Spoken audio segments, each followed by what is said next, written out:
સાબરકાંઠા જિલ્લામાંથી પસાર થતો નેશનલ હાઈવે નંબર 8 અત્યારે હાલ તો ખખડધજ જોવા મળી રહ્યો છે। ખાસ કરીને હાઈવે ઉપર નવો જ બની રહ્યો છે અને નવા બનેલા હાઈવે ઉપર મસ્ત મોટા ખાડા પડી ગયા છે। ખાડા પડવાને લઈને જે રોડ ઉપરનો જે ડામર પણ ઉખડી ગયો છે, જેના કારણે અનેકવાર અકસ્માતો પણ સર્જાતા હોય છે અને વારંવાર અકસ્માતો સર્જાવાના કારણે કેટલાક લોકો મોતને પણ ભેટતા હોય છે।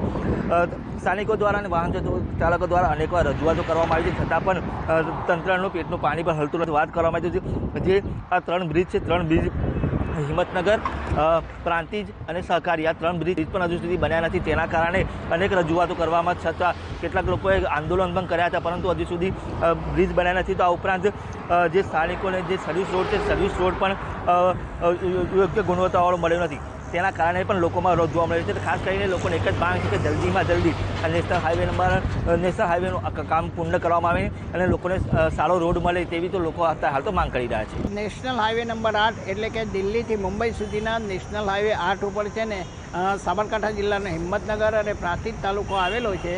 એમાં જે બ્રિજ બન્યા છે, સરકારે બનાવ્યા છે, એ સારા બનાવ્યા છે, પણ સાથે સાથે કહેવું પડે કે ઇજારદારોએ જે કામ કર્યા છે બ્રિજ ઉપર, ત્યાં ખૂબ વેઠ ઉતારી છે। જ્યારે છે ને અહીંયા ખાડા પડી ગયા છે, ત્યારે કોઈ પણ વાહન અહીંથી પસાર થાય ને ત્યારે તરત જ જો ઊંઘેલો માણસ પણ જાગી જાય છે, તો બીમાર માણસને તો કંઈ કહેવા જેવું જ નથી।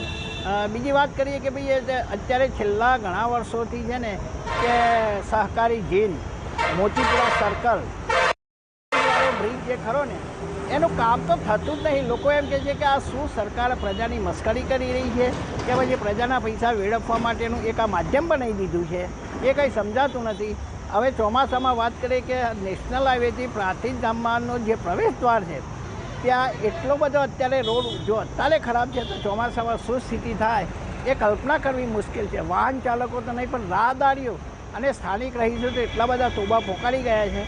તેમ છતાં ધારાસભ્ય, સંસદ સભ્ય અને સરકારી તંત્રએ સત્વરે આ દિશામાં છે ને કે પ્રજાની માગણી અને લાગણીને ધ્યાનમાં રાખી યોગ્ય કાર્યવાહી કરવામાં આવે તે જરૂરી છે। રાજકારણીઓ પર પ્રાથમિકતા છે। રાજકારણીઓની વાત એવું છે કે ભાઈ આજે એ લોકો કહે ને તો વિકાસ કામો છે ને ઝડપથી થતા હોય છે, બરાબર છે, અને નેતાઓના કહેવાથી તંત્ર છે ને કામને છે ને એમાં ધીમી ગતિ બી કરી શકે છે અને તેજ બી લાવી શકે છે। એટલે નેતાઓએ છે ને આ દિશામાં છે ને રસ દાખવી અને વિકાસ કામ ઝડપથી થાય ને રોડ અને બ્રિજના કામો બને એ દિશામાં એમને કાર્યવાહી કરવી જોઈએ। અહીંયા અમારા હિંમતનગર શહેરમાં નેશનલ હાઈવે નંબર 8 આવેલો છે। શહેરના મુખ્ય રસ્તો જ કહેવાતો હોય, જે અમદાવાદથી ઉદયપુર જઈ રહ્યો છે, તેમાં હું લગભગ જોઉં છું કે 8 થી 9 વર્ષથી અહીંયા ઓવરબ્રિજ બનાવવામાં આવે, પણ હજુ સુધી બનતા નથી એમના ઓવરબ્રિજ। એના કારણે વારંવાર અકસ્માત થતા હોય।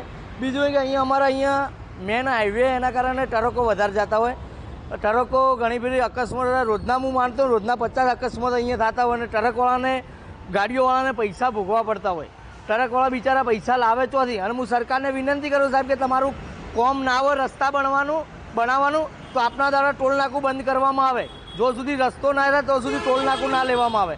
બીજું એ કે તમે સાઈડવાળા રસ્તા જુઓ તો પણ ખાડા હોય। આ ચોમાસું આવી રહ્યું છે, બાજુમાં જે વરસાદી લાઈનો છે તે પણ ખુલ્લી છે, એના કારણે ગાડીઓ અહીંયા વરસાદી લાઈનમાં ઘૂસશે અને કોઈ અકસ્માત થાય તો સરકારની અને ગુજરાત સરકારની જવાબદારી રહેશે। રોડની હાલત તો અહીંયા આપણા મિનિસ્ટર સાહેબને બધા નીકળે, એમને વધારે ખબર છે કે કેટલી ફેરી એમની કમર ભગાતી હશે, બરાબર। એ 180ની સ્પીડમાં દોડતા એટલે એમને વધારે ખબર હોય।